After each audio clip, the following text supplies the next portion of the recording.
कैसा होता है? स्टीम वोलेटाइल होता है, इसलिए orthonitrophenol and paranitrophenol can be separated by steam distillation. अरे है ना, क्या इसकी चर्चा हो चुकी है? हाँ, अब मेरी बात ध्यान समझना। तो ये पॉइंट हम लोग अभी लिखेंगे थोड़ी देर में। लेकिन जब हमने ले लिया कंसंट्रेटेड HNO3, मेरी बात ध्यान समझना, कुछ कंसेप्ट आने वाले हैं। कंसंट्रेटेड HNO3, तो बेटा यहाँ है ज्यादा नाइट्रेशन का मतलब हमने इसके सारे आर्थो पर भी बोलो और पैरा पर भी क्या लगा दिया? NO2। क्या कहलाएगा? 2,4,6 tri nitro. Hello dear students, कैसे हैं आप लोग? तो हम लोग आगे के प्रोसेस को स्टार्ट करते हैं। पिछले क्लास में हम लोग पढ़ रहे थे नाइट्रेशन। क्या पढ़े थे? तो हम लोगों ने नाइट्रेशन क्या है, नाइट्रेटिंग मिक्सचर की बात कर ली थी। नाइट्रेटिंग मिक्सचर में अगर हमने आपसे बात करी थी तो क्या बताया था? Concentrated H2SO4 plus concentrated HNO3। इसमें एसिड की तरह बिहेव कौन करता है? Concentrated H2SO4। और बेस की तरह कंसंट्रेटेड HNO3। अगर रिएक्शन मिक्सचर में हम KHSO4 डाल दें तो रेट ऑफ रिएक्शन क्या हो जाएगा? स्लो हो जाएगा। क्या इसकी चर्चा हो गई थी? कुछ क्वेश्चंस भी करा दिए थे। आज हेडिंग डालिए नाइट्रेशन ऑफ फिनॉल।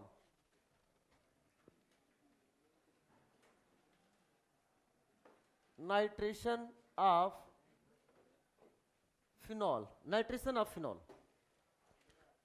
और हम लोग जो डिस्कस करने जा रहे हैं that is NCERT class 12th page number 341। ध्यान समझना बेटा। तो आप मेरे साथ लिख लीजिए, एक साथ डिस्कस करते हैं। लिखने की स्पीड आपकी अच्छी है? नहीं है तो आप अच्छी कर ले बेटा, अदरवाइज फिर साल भर इंतजार और करना पड़ सकता है। तो आज के बाद ऐसी चीज़ों को क्या करना है? हमें ऐसी मेहनत करना है कि हमको साल भर इंतजार नहीं करना है। क्यों? क्योंकि पेपर को गिवन टाइम में सॉल्व भी करना है, OMR फिल भी करना है। Is it clear? आ जाइए बेटा, आप बहुत समझदार हैं। आपको इसी साल डॉक्टर बनना है ना? बस wish you all the best, इसलिए आप मेहनत करिए। डाइल्यूट HNO3 और यहां पर ले लिया हमने बेटा दैट इज कंसंट्रेटेड HNO3। सुना ध्यान से। डाइल्यूट HNO3 के साथ जब रिएक्शन कराते हैं तो हमें इस की पॉइंट से करना है, एक डाइल्यूट है और एक कंसंट्रेट है। तो डाइल्यूट मतलब हम ये मान के चलेंगे कि नाइट्रेशन कम हुआ। क्या मान के चलेंगे? नाइट्रेशन कम हुआ। कंसंट्रेटेड मतलब, अब सुनो, डाइल्यूट मतलब नाइट्रेशन कम हुआ। कम का मतलब आर्थो एंड पैरा। आर्थो क्योंकि OH कैसा है? क्या ये आपका आर्थो पैरा डायरेक्टिंग है? आर्थो पैरा डायरेक्टिंग है। तो जो आपके सामने जो प्रोडक्ट बनने जा रहा है बेटा ध्यान से देखें, ये आपके सामने आ गया, यहाँ है OH, यहाँ आ गया NO2। This is called as क्या? Ortho nitrophenol. Ortho nitrophenol plus साथ में क्या बन जाएगा बेटा? बोलो। यहाँ है OH, यहाँ है NO2, बन जाएगा para nitrophenol. Ortho nitrophenol and क्या बन गया बेटा? Para nitrophenol. सुनना मेरी बात को बड़े ध्यान से। आर्थो नाइट्रोफिनॉल और पैरा नाइट्रोफिनॉल में मेजर कौन सा बनता है? क्यों रे? Due to IMH। क्या है यहाँ पे? IMH, intramolecular H bonding. Intramolecular H bonding कारण ortho nitrophenol is a major. और हम ये चर्चा पहले कर चुके हैं GOC में कि ortho nitrophenol and para nitrophenol में जो आर्थो नाइट्रोफिनॉल होता है ये आपका होता है स्टीम वोलेटाइल। कैसा होता है? स्टीम वोलेटाइल होता है, इसलिए ortho nitrophenol and para nitrophenol can be separated by steam distillation. अरे है ना, क्या इसकी चर्चा हो चुकी है? हाँ, अब मेरी बात ध्यान समझना। तो ये पॉइंट हम लोग अभी लिखेंगे थोड़ी देर में। लेकिन जब हमने ले लिया कंसंट्रेटेड HNO3, मेरी बात ध्यान समझना, कुछ कंसेप्ट आने वाले हैं। कंसंट्रेटेड HNO3, तो बेटा यहाँ है ज्यादा नाइट्रेशन का मतलब हमने इसके सारे आर्थो पर भी बोलो और पैरा पर भी क्या लगा दिया? NO2। क्या कहलाएगा? 2,4,6 ट्राई नाइट्रोफिनॉल। बोले तो पिक्रिक एसिड। क्या बन गया? किंतु परंतु लेकिन पुअर यील्ड में। कैसा बनता है? इसकी यील्ड कैसी आ गई बेटा, ये आया आपका पुअर यील्ड में बनता है, ये आपका बन गया पुअर यील्ड में बन गया। अब प्रश्न आया सर आखिर ये पुअर यील्ड में क्यों बना? याद करो जब हम कंसंट्रेटेड HNO3 की रिएक्शन बेंजीन से करा रहे थे, किससे करा रहे थे? तो बेंजीन से भी कराने पर क्या उसका एक नाइट्रोबेंजीन के अलावा भी एक ऑक्सीडाइज्ड प्रोडक्ट बन रहा था कि नहीं? दैट ऑक्सीडाइज्ड प्रोडक्ट क्या है? Para benzoquinone. अरे है ना, कचरा बन रहा था कि नहीं बन रहा था? तो जब बेंजीन का ऑक्सीडेशन हो रहा था, तो मेरी बात ध्यान सुनना, अगर कोई एक्टिवेटेड रिंग होती है, एक्टिवेटेड रिंग होती है तो उसका ऑक्सीडेशन और भी आसानी से होता है। कंसेप्ट का नाम देने जा रहा हूं मारो कंसेप्ट। क्या नाम है? क्या है सर मारो कंसेप्ट? मोर एक्टिवेटेड रिंग ऑक्सीडाइज। क्या हो गया बेटा? मोर एक्टिवेटेड रिंग ऑक्सीड। क्या इसके प्लस एम इफेक्ट लगने से, प्लस एम इफेक्ट लगने से रिंग में इलेक्ट्रॉन डेंसिटी बढ़ जाएगी? हाँ या ना? अच्छा बताओ ऑक्सीडेशन किसका आसानी से होगा? इलेक्ट्रॉन डेंसिटी बढ़ने वाले का कि कम होने वाले का? बढ़ने वाले का। क्यों रे? ऑक्सीडेशन होता क्या है? इलेक्ट्रॉन देना कि लेना? देना। तो जिसके पास इलेक्ट्रॉन डेंसिटी ज्यादा होगा या कम होगा, आसानी से इलेक्ट्रॉन कौन दे सकता है? ज्यादा वाला। तो बताओ एक्टिवेटेड रिंग का ऑक्सीडेशन आसानी से होगा कि डीएक्टिवेटेड रिंग का? इसलिए लिखा है मोर एक्टिवेटेड रिंग ऑक्सीड। जब बेंजीन का ऑक्सीडेशन हो जा रहा था तो ये तो एक्टिवेटेड रिंग है, इसका ऑक्सीडेशन और भी आसानी से होगा। तो बता ऑक्सीडेटिव वाला प्रोडक्ट ज्यादा, ये वाला प्रोडक्ट कम, कैसा यील्ड हो गया? Poor yield. प्लस क्या मिलेगा बेटा? बोलो प्लस क्या मिल रहा है? Oxidised product. और हमने ऑक्सीडाइज्ड प्रोडक्ट क्या बताया था बेटा कि अगर आएगा तो हम कौन सा बनाएंगे? बोलो पैराबेंजोक्विनोन। तो एक काम किया जाए ना, अगर हम इस फिनॉल की एक्टिविटी को रिड्यूस कर दें, फिनॉल की एक्टिविटी को रिड्यूस कर दें, तो क्या इसका ऑक्सीडेशन भी रिड्यूस हो जाएगा? तो इस प्रोडक्ट की वो क्या नाम है? यील्ड बढ़ जाएगी। अरे बोलो ना। एक ऐसा ग्रुप है जिसको कहीं पे भी लगाकर निकाल भी सकते हैं। प्रोसेस का नाम क्या है? लगने का सल्फोनेशन और निकलने का डीसल्फोनेशन। अरे है ना। और SO3H कैसा होता है बेटा? बोलो माइनस एम वाला ग्रुप है कि नहीं? माइनस एम वाला ग्रुप होने से क्या करेगा? वो रिंग की एक्टिविटी को क्या कर देगा? कम कर देगा। मेरी बात समझाया? तो आप इसको पहले लिखिए, मैं यहाँ कुछ बना रहा हूँ फिर मैं आपको डिस्कस करता हूँ। यहाँ पर ये पॉइंट लिखेंगे हम लोग कि orthonitrophenol and paranitrophenol can be separated by steam distillation. आप इसको लिखिए, तब तक मैं यहाँ पे लिखता हूँ, कुछ कंसेप्ट बताता हूँ आपको।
सुनिए, हमने आपको बताया था इप्सो सब्स्टिट्यूशन, नाम सुना था ना? इसका हमने अपना खुद का नाम क्या दिया था बताओ? खुद से नाम मुंडी सब्स्टिट्यूशन। क्या था? मुंडी सब बोला था ना। अब मेरी बात ध्यान समझना, यहाँ की पॉइंट बता रहा हूँ मैं, इसके बेसिक में नहीं जाऊँगा क्योंकि वो आपके काम का नहीं है, लेकिन ये क्वेश्चंस जो है वो रिपीट हुए हैं या आ रहे हैं किसमें? जेईई मेंस में। और दूसरी बात है ये आपके सामने दे रखा है NCERT में भी एक जगह, जो हम लोग अभी डिस्कस करने वाले हैं। तो क्या है बेटा इप्सो सब्स्टिट्यूशन? यहाँ पे क्या है मेरी बात ध्यान सुनना। अगर अगर बहुत सारे एग्जांपल्स हैं, बहुत सारे फंक्शनल ग्रुप के एग्जांपल्स हैं, लेकिन मैं यहाँ हमारे सिलेबस के हिसाब से डिस्कस कर रहा हूँ, विथ रिस्पेक्ट टू मैं फिनॉल डिस्कस कर रहा हूँ। फिनॉलिक कंपाउंड में मेरी बात ध्यान सुनना, अगर इसके आर्थो या पैरा या आर्थो पैरा, क्या बोला? आर्थो या पैरा या आर्थो पैरा, ये क्या सा है? ये है आर्थो, ये है पैरा, ये क्या है? पैरा, ये क्या है? आर्थो पैरा, या हो सकता है आर्थो आर्थो पैरा। अगर इसके आर्थो पैरा या आर्थो पैरा पर SO3H ग्रुप हो या COOH ग्रुप हो, क्या हो बेटा? SO3H ग्रुप हो या COOH ग्रुप हो, इसके अलावा और भी ग्रुप हैं बट वो हमें पढ़ने नहीं है। तो बेटा ये ग्रुप क्या होते हैं बेटा, ये अगर हमने इसकी रिएक्शन ब्रोमीन वाटर से कराई तो क्या होंगे, यहां से बाहर निकल जाएंगे। ब्रोमीन वाटर से कराई तो बाहर निकल जाएंगे। अगर हमने इसकी रिएक्शन कराई कंसंट्रेटेड HNO3 से तो भी बाहर निकल जाएंगे। मेरी बात समझ नहीं आया? तो ये बाहर निकल जाते हैं। तो हमें क्वेश्चन जब भी ये आर्थो पर विथ रिस्पेक्ट टू फिनॉल में यहाँ डिस्कस कर रहा हूँ, और भी ग्रुप है मैं उसकी बात नहीं कर रहा हूँ, अगर विथ रिस्पेक्ट टू फिनॉल ये आर्थो पैरा या आर्थो पैरा पे आते हैं तो क्वेश्चन सॉल्व करते समय हमें इन ग्रुप को ध्यान में रखना नहीं होता है, यह मान के जवाब देना होता है कि यहां पर ये लगे ही नहीं है। तो अगर आप जवाब दोगे तो क्या ये फिनॉल नजर आ रहा है कि नहीं आ रहा है? और फिनॉल का Br2H2O पपास 2,4 का 6, 2,4 का 6 बताया था ना, 2,4 का 6, तो क्या फॉर्मेशन हो जाएगा बेटा, ध्यान सुनना। आप देख सकते हैं यहाँ पे है, ये है OH, यहाँ है Br, यहाँ है Br, यहाँ है Br, बाहर क्या निकल जाएगा, SO3। क्या निकल गया? क्या यह एक स्टेबल गैस है? स्टेबल गैस का भी होना ये आसानी से निकल जाता है और इसका भी ये ड्राइविंग फोर्स है निकलने का, मैंने आपको पहले बताया था। और यहाँ पे भी क्या बन जाएगा बेटा, ध्यान सुनना, आपके सामने जो प्रोडक्ट बनेगा OH, यहाँ लग जाएगा Br, यहाँ होगा Br, यहाँ होगा Br, और बाहर क्या निकल जाएगा, CO2 भी कैसा गैस है, एक स्टेबल गैस है। समझ में आया बेटा? बोलो है ना? तो क्या इसको हटाकर दूसरा ग्रुप आ गया है कि नहीं आ गया है? आ गया है। तो याद रखना आज के बाद अगर ऐसा कहीं नजर आ जाए तो आपको डायरेक्ट इनको निगलेक्ट करके आंसर को जवाब दे देना है। अरे बोलो ना। चलो इसी को आधार मानेंगे, इसी को आधार मान के हम लोग एनसीईआरटी का वो लाइन डिस्कस करने जा रहे हैं। तो यहाँ पर ये लिख लिया होगा आपने, नहीं जब तक मैं वो लिख रहा था तब तक तुम एक लाइन तो लिख चुके होगे, यही मैं बात, जब तक मैं वो 2 लाइन लिखा था तो तुम 1 लाइन लिख चुके होगे। अगर नहीं लिखे होगे तो फिर मत लिखो। लिख लिया तब ऐसे बोलो ना, ईमानदार बनो। इसलिए तो मैंने समझाते हुए नहीं, लिखने का समय दिया आपको। पॉइंट तो बोल देंगे, 2 लाइन छोड़ दो बेटा। आर्थोनाइट्रोफिनॉल, ये तो खुद से लिख लेना चाहिए था बेटा, समझदार हो। आर्थोनाइट्रोफिनॉल एंड पैरानाइट्रोफिनॉल। आर्थोनाइट्रोफिनॉल कैसा होता है? Steam volatile. Orthonitrophenol and paranitrophenol can be separated by, can be separated by steam distillation, can be separated by steam distillation। ठीक है बेटा? तो लिखो बेटा, उसको लिखो, तब तक मैं यहां लिख रहा हूं।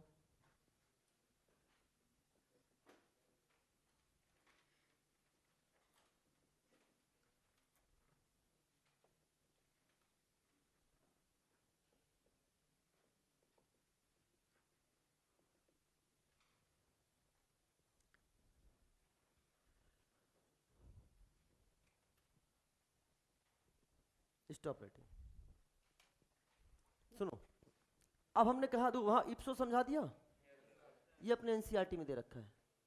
पिक्रिक, हेडिंग नहीं दिया उसने, इप्सो नाम नहीं दिया है, वो स्टेटमेंट में पढ़ के सुनाऊंगा भी। Picric acid formation by इप्सो substitution. मेरी बात ध्यान समझना, ये हमने ले लिया phenol, please listen carefully. Phenol, अगर हमने डायरेक्ट नाइट्रिक एसिड ले लिया तो पुअर यील्ड ऑफ क्या होगा, picric acid, poor yield of picric acid, क्योंकि क्या है, ऑक्सीडाइज प्रोडक्ट भी बनने लगता है। तो हमने क्या किया, सबसे पहले इसकी रिएक्शन करा दी कंसंट्रेटेड H2SO4 से। मैंने लिख दिया यहाँ पे 2 मोल कंसंट्रेटेड H2SO4। आर्थोपैरा डायरेक्टिंग है कि नहीं बेटा, बोलो। आर्थोपैरा डायरेक्टिंग होने के नाते यहाँ पे आ गया OH, यहाँ लग जाएगा क्या, SO3H, और यहाँ पे भी क्या लग गया, SO3H। बन गया कि नहीं बन गया बेटा? अब क्या होगा, इसका नाम क्या हो गया, फिनॉल में ये है फिनॉल, फिनॉल 2,4, 1 2 3 4, 2,4, बोलो डाई सल्फोनिक एसिड। अरे बोलो di sulphonic acid, 2,4 di sulphonic acid बन गया। अब हमने यहां पर ले लिया क्या, दैट इज कंसंट्रेटेड HNO3। बोलो क्या NO2 प्लस आएगा कि नहीं आएगा बेटा? और क्या करेगा, हमने सीधे बोला है SO3 क्या कर दो, निगलेक्ट। और आप इसको भूल जाओ कि यहाँ पर है भी, आर्थो एंड पैरा पर है ना बेटा, यहाँ आएगा OH, यहाँ लग जाएगा क्या, NO2, यहाँ है NO2, यहाँ क्या है NO2, किसका फॉर्मेशन हो गया, पिक्रिक एसिड। और ये किस यील्ड में हो गया, ये आपके गुड यील्ड में मिल रहा है। मेरी बात ध्यान से सुनने का प्रयास करिएगा, ध्यान से सुनने का प्रयास करिएगा। SO3 लगने से ये जो रिंग था, SO3 ने क्या एक्टिविटी रिड्यूस्ड हो गई कि नहीं होगी बेटा? एक्टिविटी क्या हो गई? रिड्यूस्ड हो गई। और एक्टिविटी रिड्यूस्ड होने से क्या हुआ? ऑक्सीडेशन भी इसका रिड्यूस्ड हो गया। ऑक्सीडेशन रिड्यूस्ड होने से क्या हुआ? इसकी यील्ड बढ़ गई। सर हमका बोलो सर, फिर इसको क्यों छोड़ रखा, यहां भी लगा लेते, एक्टिविटी और ज्यादा रिड्यूस हो जाती, ऑक्सीडेशन और भी कम हो जाता। हमने कहा एक्टिविटी तो रिड्यूस हो जाती लेकिन NO2 प्लस उस पर शायद रिएक्शन नहीं कर पाता कि रिंग कैसा हो जाता? मोर डीएक्टिवेटेड हो जाता। कैसा होता? मोर। अरे है ना? तो सर आपने एक क्यों नहीं लगाया, दो क्यों लगा लिए? हमने कहा एक लगाने से ऑक्सीडेशन इतना कम नहीं होता। ये सब एक्सपेरिमेंटल प्रोसीजर होते हैं। हमने क्या नाम है, एक केवल एक SO3H लगाया, फिर mono substituted, di substituted, tri substituted, तीनों अलग अलग बना लिया। तीनों से यील्ड देखी तो सबसे ज्यादा यील्ड कब मिला? जब डाई सब्स्टिट्यूटेड। तो जो हमारे फायदे का होगा उसी को तो पढ़ा जाएगा। तो इस केस में ऑक्सीडेशन भी जितना था वो रिड्यूस्ड हुआ और यील्ड भी, अब पिक्रिक एसिड ज्यादा। क्या मेरी बात समझ में आ रहा है कि नहीं आ रहा है? यहां तक बात समझ में आई? तो अगर हम आपको NCERT की वो लाइन पढ़कर सुनाते हैं, बहुत प्यार से उसने लिखा है, पेज नंबर 341। एक एक लाइन NCERT की आप देख रहे हैं बेटा, मैं क्लियर कर रहा हूं। इसमें लिखा है लास्ट लाइन में, पढ़कर सुना। Nowadays picric acid is prepared by, nowadays picric acid is prepared by treating phenol first with concentrated sulfuric acid, which convert it to phenol 2,4-disulfonic acid, and then with concentrated nitric acid to get 2,4,6-trinitrophenol, that is picric acid। फिर बहुत प्यार से लिखता है, Can you write the equation of the reaction involved? If not, then ask to the sir। अरे है ना, समझ में आ रहा है कि नहीं आ रहा बेटा? तो मैंने आपके सामने लिख दिया है। तो ये क्या है, इंपॉर्टेंट है, इसको देखना। उसने क्वेश्चन पूछेगा, फिर कहेगा भाई हमने तो कहा था कि लिख लेना, तो लिखे क्यों नहीं? भाई समझ में आई बेटा? तो ये चीजें आपके सामने हैं, इसको नोट कर लें।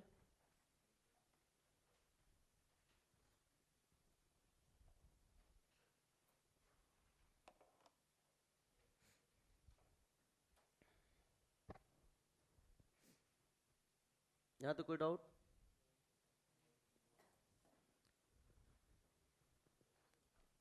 तो आजकल देखा जाए, नाउअडेज पिक्रिक एसिड इसी से प्राप्त किया है ना।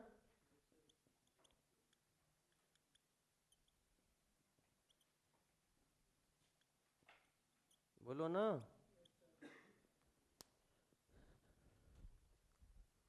चलिए, नाउ आपने देखा है कि हम इस समय कंपटीशन कर रहे हैं फिनॉल और एनिलीन में। अरे है ना?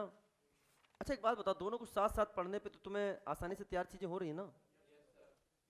फिनॉल को यहाँ पढ़े होते, एनिलीन को वहाँ पढ़े होते, तो ना यहाँ होते ना वहाँ होते। आज तुम दोनों को आजू बाजू देख रहे हो तो अच्छा फील हो रहा है, चीजें को समझ पा रहे हो।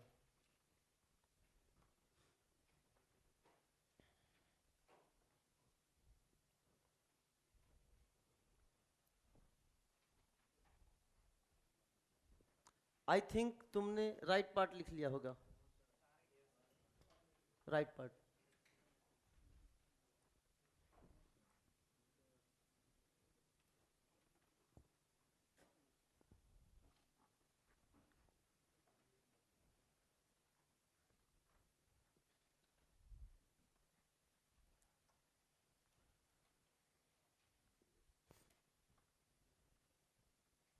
अगला हेडिंग पड़ेगा जो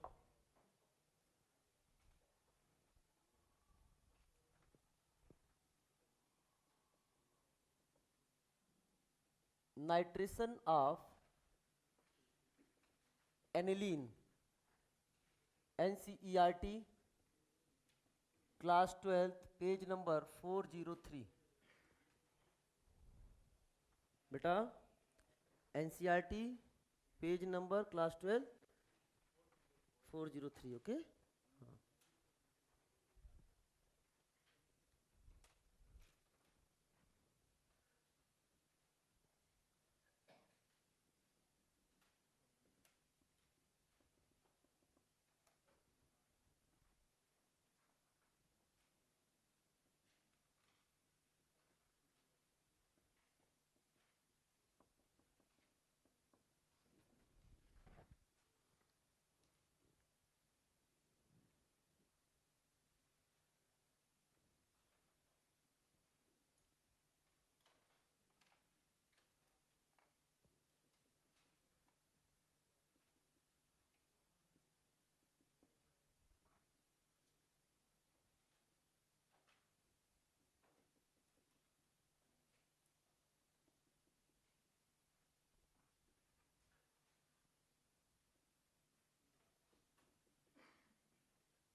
सुनो बेटा, जब हम एनिलीन का नाइट्रेशन करते हैं और हमने यहाँ ले लिया नाइट्रेटिंग मिक्सचर, क्या है वो? Concentrated H2SO4 plus concentrated HNO3, तो बहुत ही अप्रत्याशित रिजल्ट मिलता है। पहली बार तुम कहोगे सर एनिलीन तो आर्थोपैरा डायरेक्टिंग है, आर्थोपैरा डायरेक्टिंग है, लेकिन सर मेटा कैसे मिला? पहला प्रश्न। दूसरा प्रश्न आप करने वाले हो कि सर ठीक है आर्थोपैरा डायरेक्टिंग है, तो आर्थो और पैरा प्रोडक्ट कैसा होना चाहिए? मेजर। अब मेटा कैसा होना चाहिए? माइनर। लेकिन जब आप परसेंटेज देखते हो तो ये आपको मिलता है 51%, ये मिलता है 47% और ये मिलता है मात्र 2%। दूसरा प्रश्न आ गया सर मेटा ज्यादा क्यों हो गया?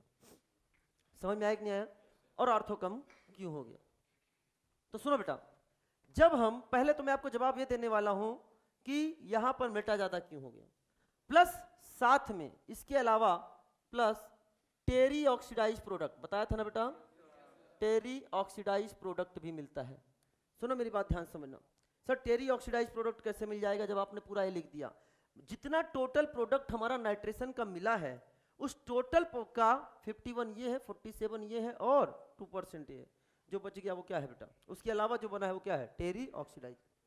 अब सुनना मेरी बात ध्यान से, यहां पर आप देखेंगे तो ये हमारे सामने है एनिलीन। क्या है बेटा? ये एनिलीन, ये हमारे सामने एनिलीन, और हमने यहां पर क्या लिया है? Nitrating mixture. अरे बोलो ना, क्या लिया है? Nitrating mixture. तो सुनो मेरी बात ध्यान से, नाइट्रेटिंग मिक्सचर क्या देगा बेटा? क्या वो एसिडिक मीडियम है कि नहीं बेटा? तो क्या रिलीज कर देगा? H+। और ये क्या है? बेस। ये क्या है? एसिड। और ये क्या है? बेस। क्या हो जाएगा? प्रोटोनेशन। और किसका फॉर्मेशन हो गया बेटा? बताओ, क्या NH3+ बन गया कि नहीं बन गया? ये क्या बन गया? Anilinium ion. बेटा एक क्वेश्चन एग्जाम में आ चुका है, ये एग्जाम में क्वेश्चन आ चुका है कि why Meta product is form in this reaction. NCERT में भी पॉइंट लिखा हुआ है, तो बहुत ध्यान से समझना। तो आंसर जाएगा, असर्शन होगा कि why Meta product is obtain, तो इसका रीजन होगा चूंकि फॉर्मेशन ऑफ एनिलीनियम आयन। और NH3+ कैसा होता है बेटा? बोलो, मेटा डायरेक्टिंग। कैसा होता है बेटा? अगर ये मेटा डायरेक्टिंग है तो क्या इससे ये प्रोडक्ट मिल गया कि नहीं मिल गया? ये प्रोडक्ट मिल गया। क्या मेरी बात क्लियर हो गया? अब प्रश्न आता है सर आर्थो 2% ही ओनली क्यों? तो बेटा बुक बहुत अच्छे से लिखती है कि 2% इसलिए मिलता है, result is at unknown. Result it at unknown, बहुत अप्रत्याशित तरीके से 2% मिलता है। समझ में आया बेटा? यानी 2% मिलने के पीछे कोई स्पेशल रीजन नहीं है, लेकिन फिर भी समझाने का प्रयास करता हूं मैं अपने तरीके से। मेरी बात ध्यान समझना, ऐसे ही समझाने का प्रयास कर रहा हूं, समझना क्यों, थोड़ी चीजें समझ में आ जाएंगी। ये है बेस, और यहां पर जब H+ आएगा तो क्या H+ इसके चारों तरफ कुछ कंसंट्रेशन बना लेगा कि नहीं बना लेगा बेटा? इस तरीके से आ जाएगा, और आने से क्या इसका क्लाउड बन जाएगा यहाँ पे, और क्लाउड बनने से आर्थो पर क्या हो जाएगा? Steric hindrance. अरे बोलो, इसलिए आर्थो का प्रोडक्ट क्या हो गया? बहुत ही कम। हम कह रहे हैं, किताबें अभी इसके बारे में नहीं बोलती हैं, कहती हैं कि ये बहुत सरप्राइज है कि आर्थो कितना मिलता है? 2%। समझ में आया कि नहीं आया? चलो दूसरा क्वेश्चन क्या पूछा जाएगा? पहला तो क्वेश्चन ये हो गया, दूसरा क्वेश्चन ये आएगा आपसे कि आर्थो मेटा पैरा लिख देगा और नीचे बोलेगा कि कौन कितने % पाया जा रहा है। अरे बोलो ना, आर्थो मेटा पैरा लिख देगा, बोले कौन कितने % पाया जाएगा। हमारी बात क्लियर हो गई कि नहीं होगी? बोलो बोलो, है ना? तो सबसे ज्यादा कौन है? पैरा। फिर कौन है? मेटा। फिर कौन है? अरे बोलो ना, यानी कुल मिलाकर प्राइम मिनिस्टर ऑफिस। अरे बोलो, तो ये कितना हो गया? 51%। डिक्रीजिंग ऑर्डर में। वो आपसे ये नहीं पूछेगा कि ये 50 है कि 51 है कि 52 है कि कितना है, ये नहीं पूछे 45 या 46 है, परसेंटेज यही रखेगा, उलट फेर कर देगा। तो क्या हो गए? 51, ये क्या कर दोगे? 47, और ये कितना हो जाएगा बेटा? बोलो 2%। समझ में याद है कि नहीं आ जाएगा? इसलिए मैंने इसी ऑर्डर में लिखा है। अरे बोल दो ना, यहां तो कोई डाउट कि no doubt? No doubt. Is it clear?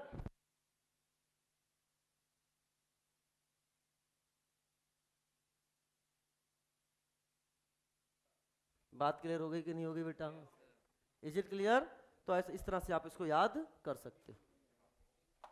फिर बच्चे के मन में प्रश्न आता है, सर एक डाउट और। हमने कहा बोलो। सर ठीक है, जब आप नाइट्रेशन ऑफ एनिलीन कराओगे तो आर्थो मेटा पैरा तीनों मिल रहे हैं। हमें मेजर, वो मेजर हमें, उसने कहा सर मेटा भी अच्छे रिजल्ट में मिल रहा है, मेटा भी तो अरे इससे कंपीट कर रहा है कि नहीं कर रहा है। सर हमें para as a major product चाहिए, हमें ये वाला प्रोडक्ट नहीं चाहिए। इसके लिए आपको क्या करना होगा, समझ में आएगा नहीं आया? तो अगली बात हम लोग पढ़ने जा रहे हैं कि एनिलीन से हम कैसे बनाएंगे। बेटा बोलो क्या, major product is para nitro aniline. हटा दो इसको, वेरी गुड।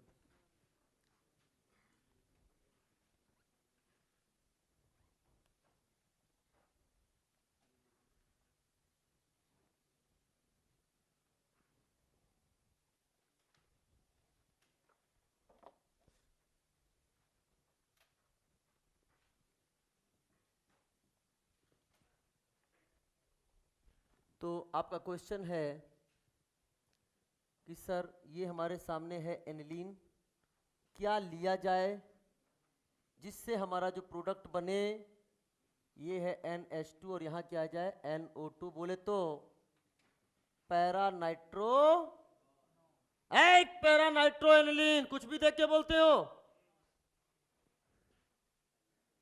आंख बंद है, पैरा नाइट्रो फिनॉल, चुन चुन कर आए सब, इतना इतना ऑर्थोनाइट्रोफिनॉल पैरानाइट्रोफिनॉल है। मैं बोलता हूँ बेटा ये टेस्ट है, बच्चा कहता है अनसैचुरेशन, उसे कोई फर्क नहीं पड़ता कौन सा टेस्ट चल रहा है, दिमाग में बस वही है।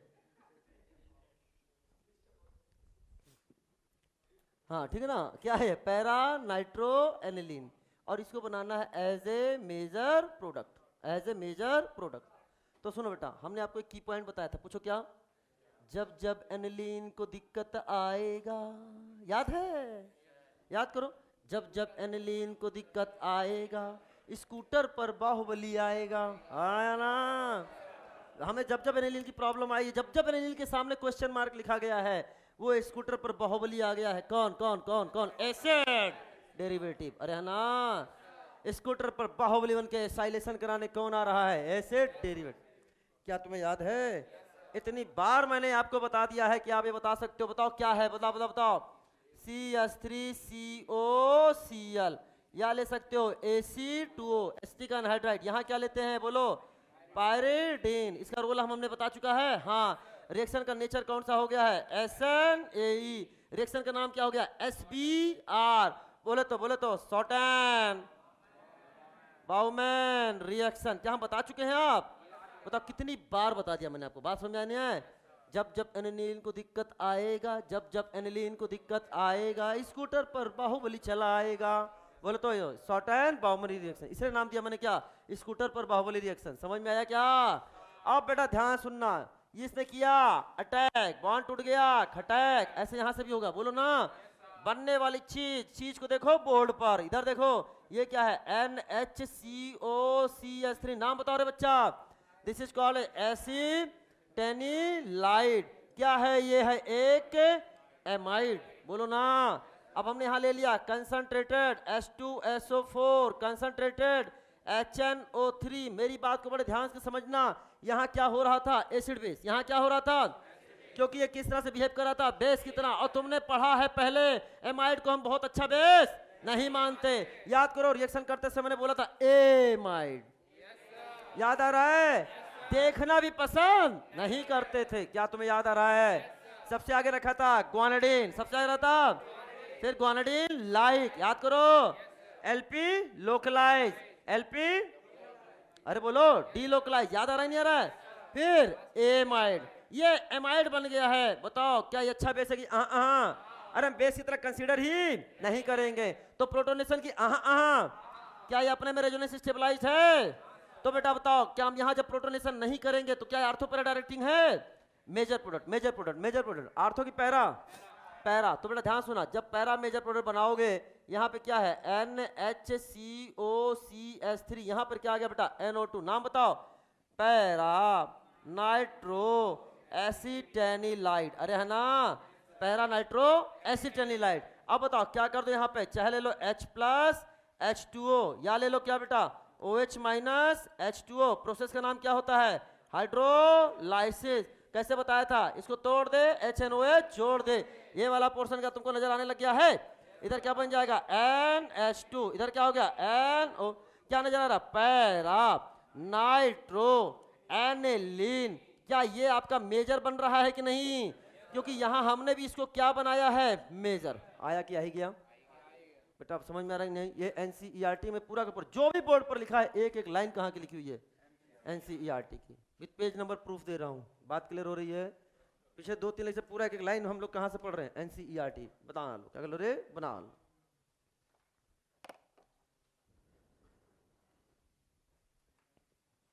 लिखो मगर तेज से।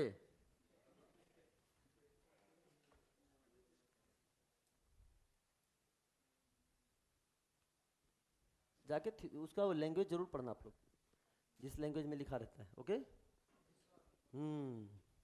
कुछ कॉन्फिडेंस तो आ ही रहा होगा।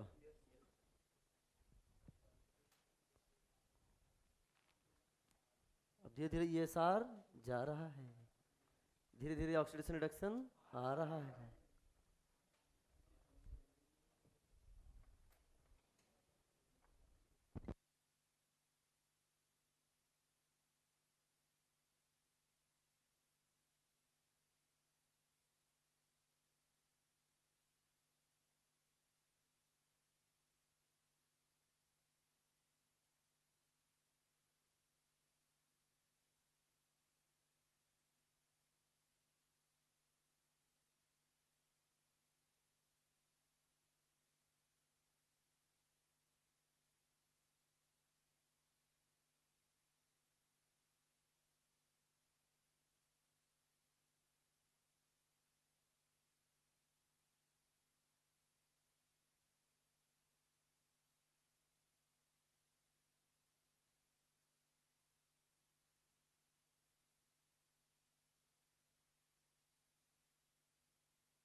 डियर स्टूडेंट्स, अब आपका होमवर्क है, सुनो। एनसीईआरटी का पेज नंबर लिखिए। हाँ देखो, अब हम क्या करने जा रहे हैं, इधर देखो, पेज नंबर लिखो बेटा, मैं होमवर्क दे रहा हूँ। एनसीईआरटी पेज नंबर 314 लिखो। NCERT page number 314। NCERT page number 314 में इलेक्ट्रोफिलिक सब्स्टिट्यूशन रिएक्शन दिया हुआ है। क्या दिया बेटा? Electrophilic substitution reaction. तो आपको क्या करना है, इसको पूरा पढ़ना भी है। और यहाँ पर पेज नंबर 315 पर एग्जाम्पल 10.9 लिखा हुआ है। तो एग्जाम्पल 10.9 को पूरा पढ़ना है। लिखा है although chlorine is an electron withdrawing group, वैसे मैं पढ़ा चुका हूँ। Yet it is ortho para directing in electrophilic aromatic substitution reaction why. Explanation दिया हुआ है, मैं आपको पढ़ा भी चुका हूँ। तो यहाँ पर क्लोरोबेंजीन के 5 रिएक्शंस लिखे हुए हैं। Halogenation, nitration, sulphonation and Friedel craft reaction. Friedel craft reaction में 2 दिए हैं, टोटल 5 रिएक्शन है। इनको आपको अपनी कॉपी में लिखना है विथ नेम। नेम बहुत इंपॉर्टेंट है, क्योंकि हो सकता है मैं आपसे क्वेश्चन ऐसे पूछ लूं, when chlorobenzene react with acetyl chloride और ethanoyl chloride in presence of anhydrous AlCl3 then the major product will be. और आंसर रहेगा 2 क्लोरोएसिटोफिनॉन 4 क्लोरोएसिटोफिनॉन। समझ में आ रहा है, नहीं आ रहा है? अरे है ना। तो इस तरह से आपको नाम भी पता होना चाहिए, कौन उसमें माइनर है कौन उसमें मेजर है। तो ये आपका एनसीईआरटी पेज नंबर 314 पर कितने हो गए टोटल? 5 रिएक्शन क्लोरोबेंजीन पे। इसके बाद आइए एनसीईआरटी पेज नंबर 349 पर आ जाइए। हाँ 5 एग्जांपल्स हैं क्लोरोबेंजीन के रिएक्शंस, उनको करना है, कॉपी में लिखना है। इसके बाद एनसीईआरटी पेज नंबर 349 पर आ जाइए। इलेक्ट्रोफिलिक सब्स्टिट्यूशन रिएक्शन में इनको पढ़ना। और यहाँ पर एनिसॉल के रिएक्शन लिखे हुए हैं 4। हेलोजिनेशन में 1 है, फ्रीडल क्राफ्ट रिएक्शन में 2 है और नाइट्रेशन में 1 है। तो ये टोटल आपके सामने 9 रिएक्शंस हो गए। अरे है ना। इन सारे रिएक्शंस को आप अपनी कॉपी में एनसीईआरटी करके लिखेंगे, यानी इसके लिए पूरा आप एक पेज छोड़ दीजिए, एक सीट छोड़ दीजिए, 2 पेजेस छोड़ दीजिए। अरे है ना। तो ये 9 रिएक्शन आपकी कॉपी में होने ही चाहिए। क्या मेरी बात क्लियर हो गई? तो ये आपका हो गया home work. 349 and 314 2 page number मैंने आपको दे दिया है। Is it clear? हाँ आइए, चलिए बेटा, अब हम लोग इसको कंप्लीट कर चुके हैं पूरा 1 सीट यानी 2 पेजेस छोड़ने के बाद। ए बेटा, इनको छोड़ने के बाद अब आइए हम लोग थोड़ा सा ESR में ही दूसरे टॉपिक्स में भी एंट्री करते हैं। तो हेडिंग डालिए फिनॉल, हेडिंग डालिए फिनॉल।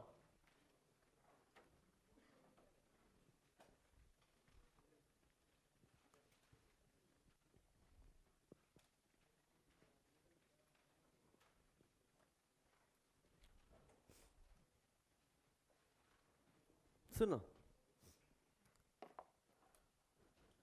हेडिंग डालिए बेटा फिनॉल। फिनॉल सुनो बेटा ध्यान से। अगर हम आपसे फिनॉल की बात करते हैं, डियर स्टूडेंट ध्यान सुनना, बहुत इंपॉर्टेंट रिएक्शन पढ़ने जा रहे हैं, called as Reimer Tiemann, short हम बोलेंगे इसको RTR। क्या बोलेंगे बेटा?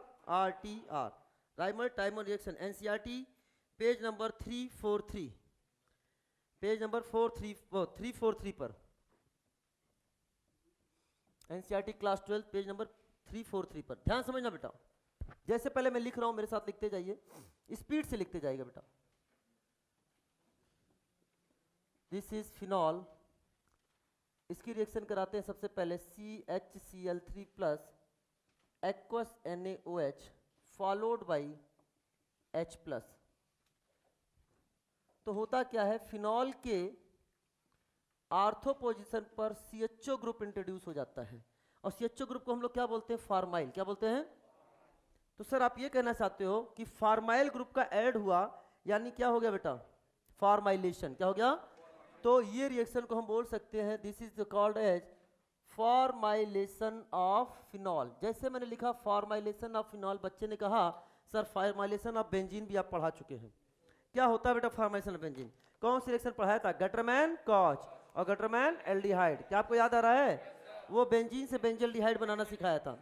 तो ये आपके सामने बन गया, this is called as 2 1 and 2 hydroxy, और इसको बोलेंगे benzaldehyde, 2 hydroxy benzaldehyde का फॉर्मेशन होगा।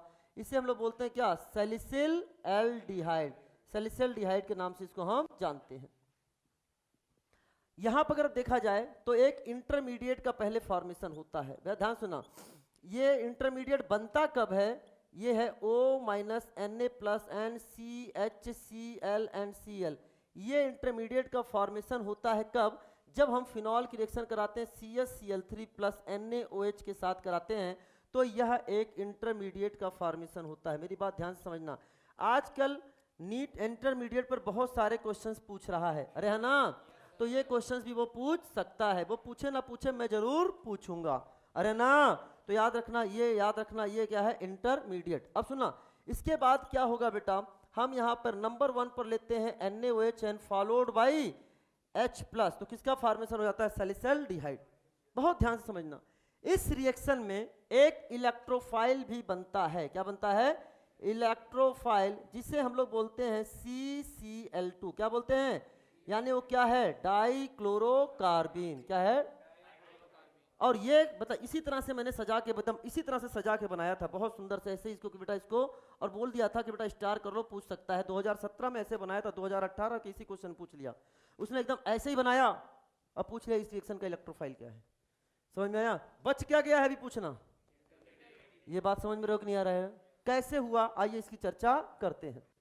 तो ये जो मैंने आपके सामने बनाया है, ये पूरा का पूरा कहां बना हुआ है, एनसीईआरटी पेज नंबर, ये आपके लिए इंपॉर्टेंट है, सिर्फ समरी टाइप में मैंने आपके सामने बना दिया है, समझ में आया बेटा, अरे बोलो ना। अब इसके बाद हम बात करने जा रहे हैं इसके मैकेनिज्म की, आर यू तैयार फॉर दैट, चलो बेटा सुनना ध्यान से, स्टार्ट करें। वैसे मैकेनिज्म मैं आपको बता दूं, केवल एक बार समझ लीजिएगा, आप मैकेनिज्म याद नहीं रख पाओगे इतने तरीके से, बस समझने का प्रयास करो, बाकी यही इंपॉर्टेंट है, इसी को बार बार रिवाइज करना है आपको।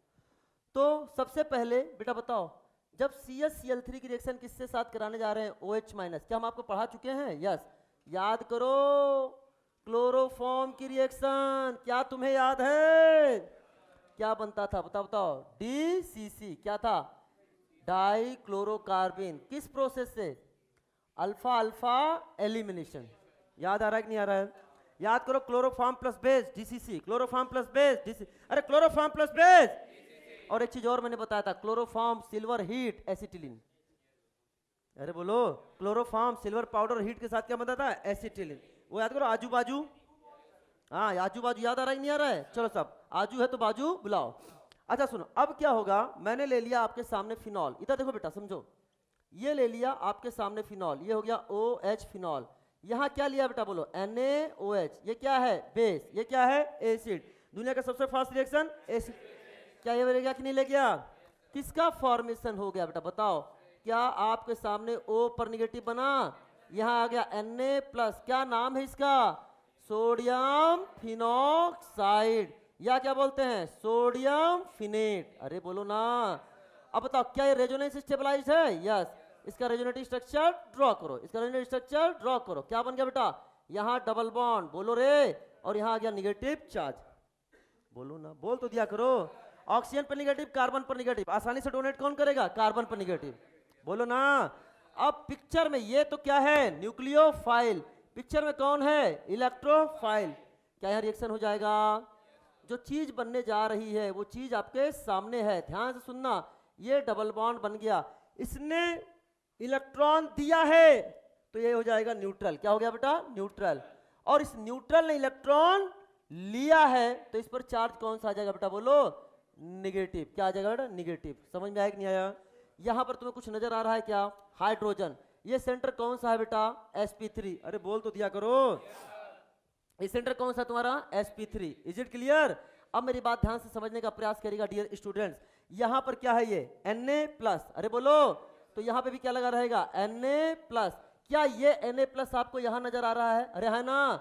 अच्छा यहां क्या है, लोन पेयर, यहां चार्ज है निगेटिव, क्या इससे अट्रैक्ट रहेगा कि नहीं रहेगा, आयन डाइपोल इंटरेक्शन से, अरे बोलो ना। और एक फॉर्मेशन किसका कर रहा है, बोलो रे, चिलेट रिंग, किसका रे, चिलेट रिंग। अच्छा बताओ, ये रेजोनेंस करके पैरा पर भी तो आ सकता था, हाँ, तो इसका अटैक पैरा पर भी हो सकता था, हाँ, लेकिन चिलेट रिंग का फॉर्मेशन आर्थो पर होगा कि पैरा पर, आर्थो पर होगी पैरा पर?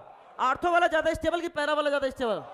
इसीलिए इसमें आर्थो वाला प्रोडक्ट 2 हाइड्रोक्सी बेंजल्डिहाइड क्या बनता है as a major product, para वाला मेजर नहीं बनता। क्या मेरी बात समझ में आया कि नहीं आया? चलो साहब अगली बात ध्यान सुनना, यहां से क्या निगेटिव चार्ज, यहां से क्या ले गया बोलो रे, H प्लस। लेते ही बेटा ध्यान सुनना, आपके सामने क्या ये बताओ, ये बॉन्ड इधर बना लेगा, ये बॉन्ड क्या रेजोनेंस कर जाएगा बोलो, एरोमेटिक हो गया। यहां चार्ज कौन सा आ गया, निगेटिव। क्या ये एरोमेटिक हो चुका है? हाँ। क्या यहाँ CH, यहाँ Cl और यहाँ Cl बन चुका है? हाँ। क्या यहाँ पे Na प्लस लिखा हुआ है? हाँ। क्या ये आपके सामने जो वहां पर हमने लिखा है इंटरमीडिएट वो बन चुका है? हाँ भाई हाँ, NCERT ने इस चीजें डायरेक्ट यहाँ पर लिख दी हैं। क्या मेरी बात क्लियर हो गई है? अगले स्टेप को मैं आपके सामने लेके आ रहा हूँ, बेटा ध्यान सुनना, मैं डायरेक्ट लिख रहा हूँ, इसकी मैकेनिज्म वैसे कुछ और होती है। लिखने वालों ध्यान सुनना, यहाँ ले लिया क्या हमने, NaOH, क्या हो जाएगा हाइड्रो, तो Cl हटा ले, OH लगा ले, Cl हटा ले, OH लगा ले, ये क्या हो गया O माइनस, यहाँ क्या हो गया Na प्लस, यहाँ क्या हो गया CH, यहाँ क्या OH, यहाँ क्या गया, यहाँ क्या जल है कि मान्यता नहीं, तो अरे है ना। और इस तरीके से आप ध्यान से देख सकते हैं कि यहाँ पर बेटा ये क्या हो गया O माइनस Na प्लस और क्या बन गया CO और H का फॉर्मेशन हो गया कि नहीं हो गया? अगर आप ध्यान से देखेंगे तो अभी भी क्या आपको ये चिलेट रिंग बनता नजर आ रहा है? इसके बाद हमने कर दिया एनायन को बनाना है न्यूट्रल, एनायन को बनाना है, प्रोसेस का नाम नहीं बताया था आपने, एसिडिफिकेशन। क्या नाम हो गया रे, एसिडिफिकेशन। क्या बन चुका है आपके सामने, क्या आप देख सकते हैं, यहाँ पर क्या लग गया OH और यहाँ क्या लग गया COH, किसका फॉर्मेशन हो गया बेटा बोलो, सैलिसिल एल्डिहाइड, सैलिसिल डिहाइड। बने हुए प्रोडक्ट को बड़े ध्यान से देखोगे तो क्या करूँ हाय IMH होता है, अरे है ना। क्या आपको इंट्रा मॉलिक्यूलर H बॉन्डिंग नजर आ रहा है? क्या है आपको इंट्रा मॉलिक्यूलर H बॉन्डिंग नजर आ रहा है? अच्छा, आर्थो में इंट्रा मॉलिक्यूलर H बॉन्डिंग है, ये भी एक रीजन है, क्या है बताओ, समझ में नहीं आया?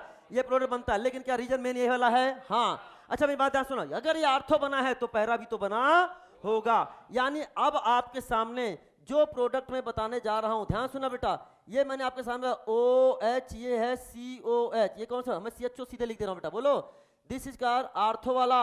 यहाँ पे क्या नजर आ रहा है बेटा, बोलो IMH। और अगर मैंने आपके सामने लिख दिया ये है OH और ये क्या हो गया पैरा वाला, बोलो ना, ये क्या हो गया आर्थो वाला और ये क्या हो गया पैरा वाला।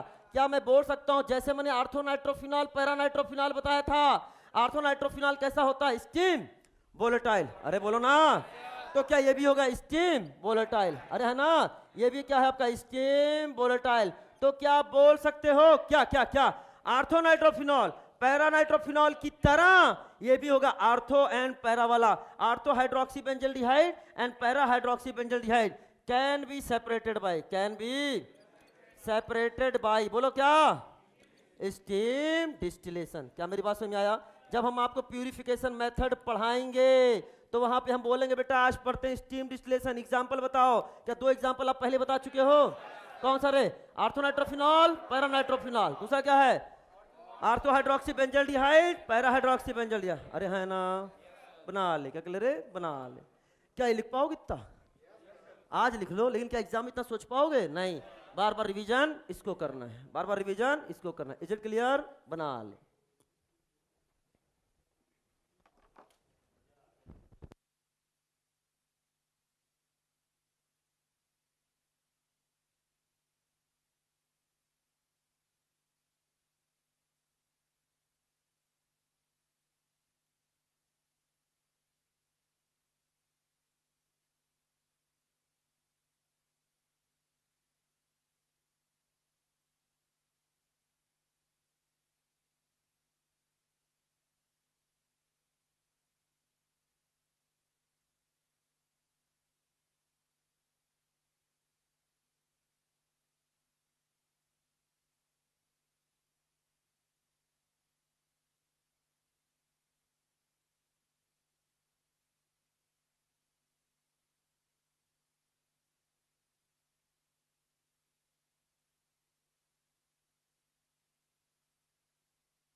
चलो लिखो बेटा।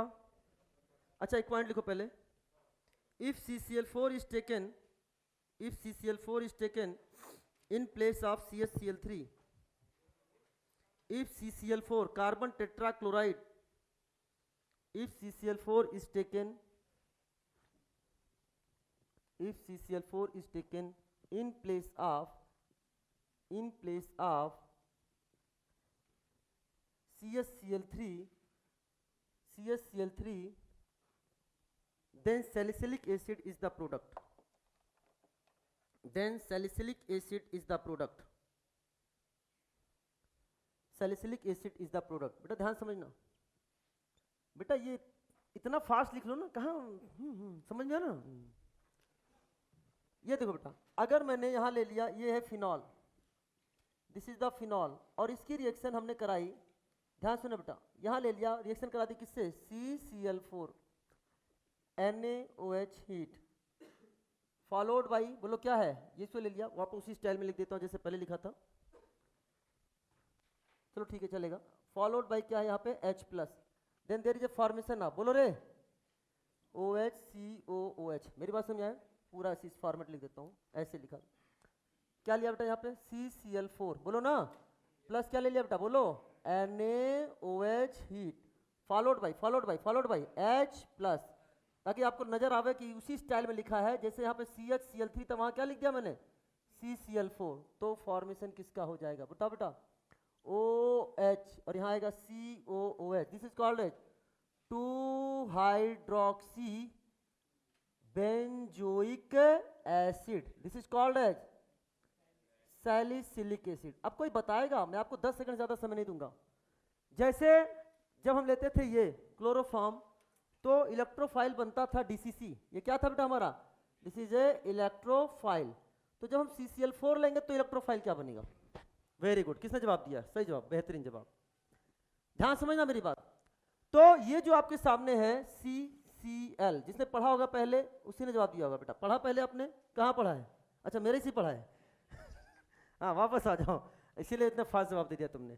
तो देखो ये CCl4 लिया है, अब आपने पढ़ा कार्बन टेट्राक्लोराइड का आसानी से हाइड्रोलाइसिस, पानी बाद में, कार्बन टेट्राक्लोराइड का आसानी से हाइड्रोलाइसिस नहीं होता, इसीलिए मैंने यहां पर क्या लिया है, हीट।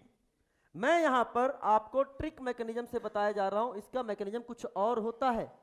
हमने क्या ले लिया बेटा, ध्यान सुना, OH- और यहां क्या ले लिया बेटा आपके सामने हीट, तो आपको करना क्या है, Cl हटा ले, OH लगा ले, अरे बोलो यहां से क्या निकाल दे, पानी, क्या निकाल दे, पानी, पानी निकालते ही किसका फॉर्मेशन हो गया, H2CO3, तोड़ दे, किसमें टूट गया, CO2 + H2O, क्या बन गया बेटा, यही यहां पर क्या है, इलेक्ट्रोफाइल, क्या है बेटा, इलेक्ट्रोफाइल। मेरी बात समझ आए कि नहीं आए, यानी कहने का मतलब मैं आपसे ये कहना चाहता हूं, कहूंगा बेटा अच्छा CO2 एज इलेक्ट्रोफाइल आ गया, अब हम डायरेक्ट जान सकते हो, मैकेनिज्म मैं भी इसकी समझा रहा हूं, क्या मैं बोल सकता हूं CO2 फेंक कर मारोगे COOH बनकर चिपकेगा, आया कि नहीं आया, अपन उसी की पॉइंट से जवाब आ गया कि नहीं आ गया।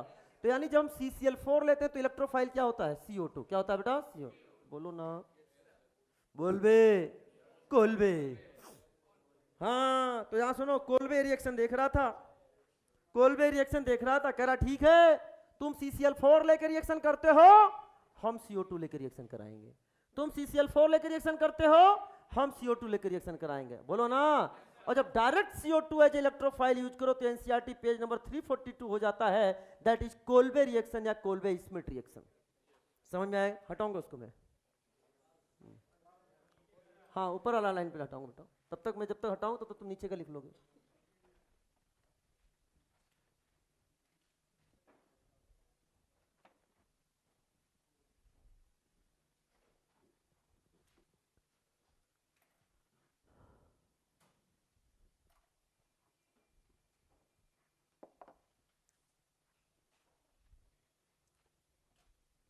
तो अगला रिएक्शन कोल्बेज और कोल्बेज स्मिट रिएक्शन, कहीं स्मिट भी लिखाता है, MIDT भी लिख देते हैं, बात है अलग अलग, जहाँ अलग मिलेगा। अच्छा ये NCERT में नहीं है, लेकिन ये NCERT में, इसलिए मैं वहाँ बात नहीं कर रहा हूँ, यहाँ बात कर रहा हूँ, पेज नंबर 342, पूरा एक एक लाइन NCERT की चल रही है आपकी।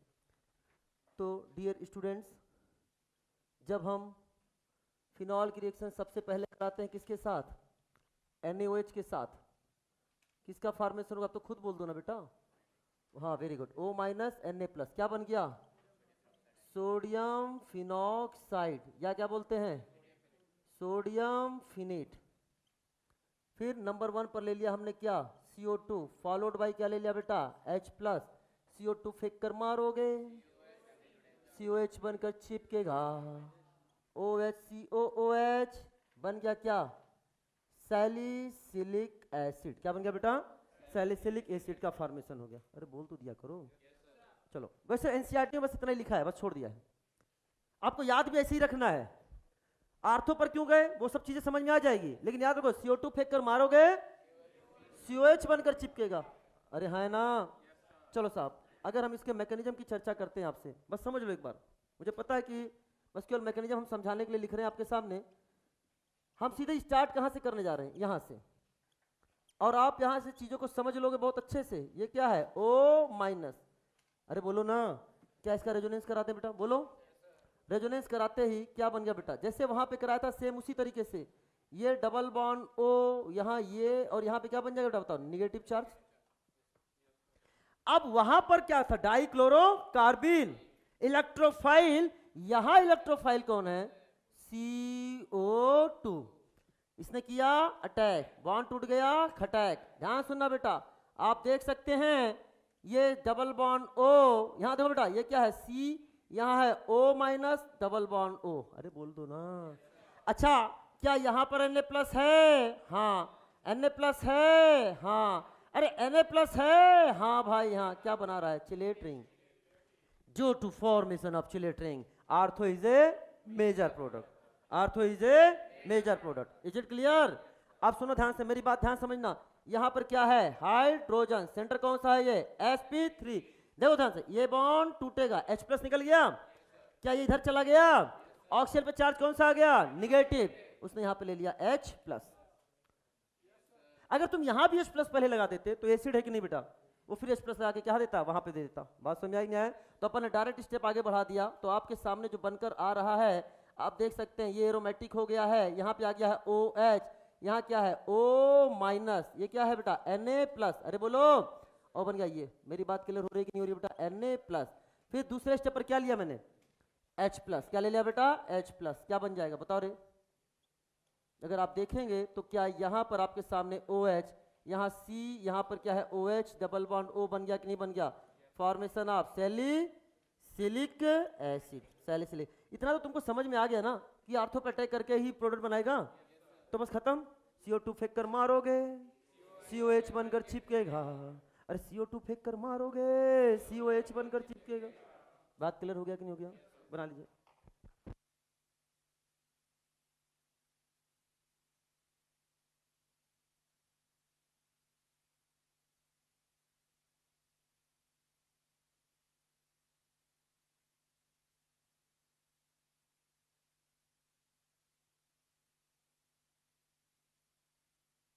चलो, है अभी बहुत समय।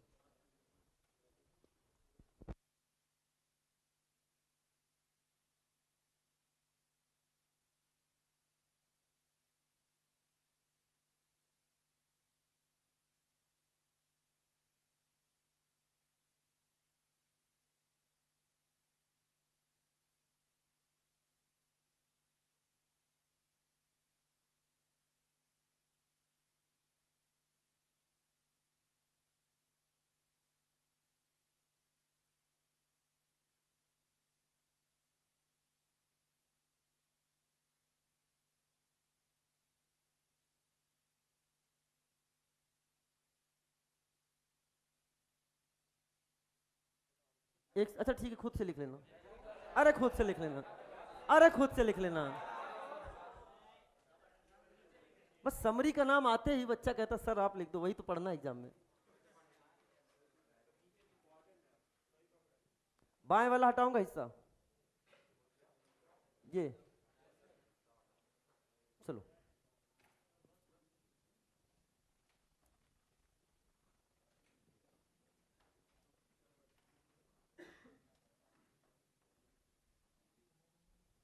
चलिए dear students,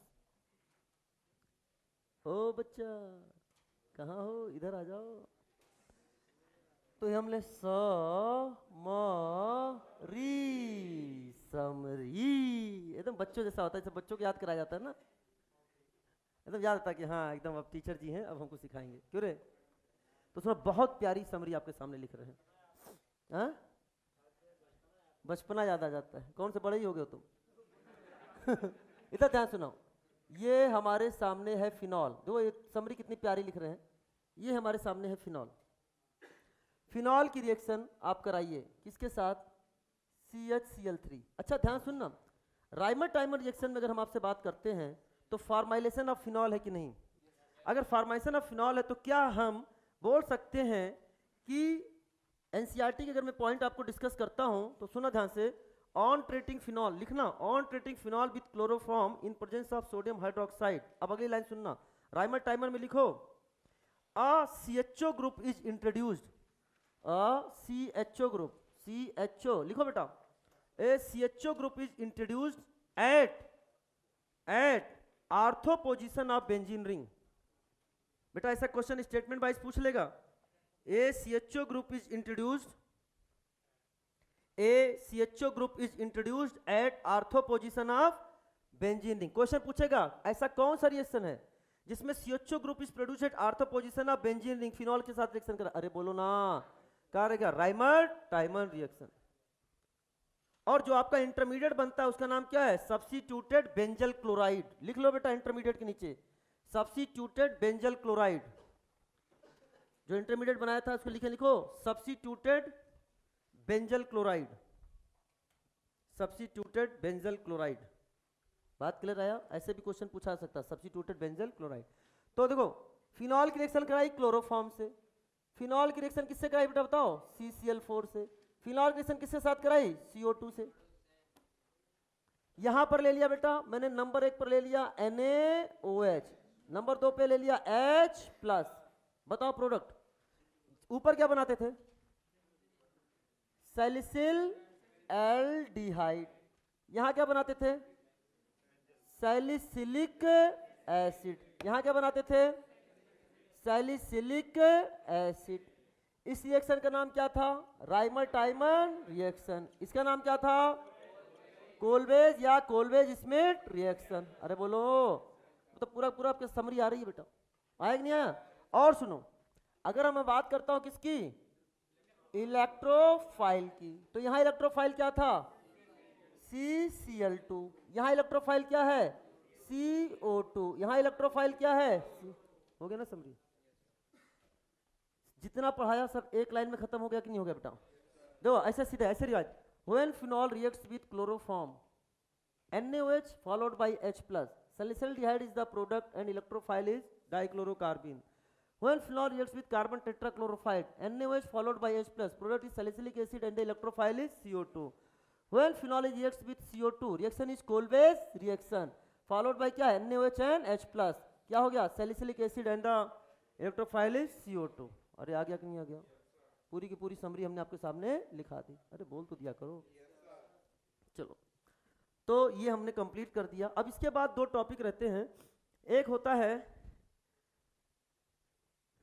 formation of, that is preparation of phenolphthalein and preparation of DDT, preparation of DDT and preparation of phenolphthalein. अरे ना, तो इसकी चर्चा हम अगली क्लास में करेंगे। डिपेंड करेगा टाइम के सिचुएशंस को लेके, हो सकता हम ऐसा भी कर लें कि यहाँ पर एक पेज छोड़ दें, इसको हम बाद में डिस्कस कर लेंगे।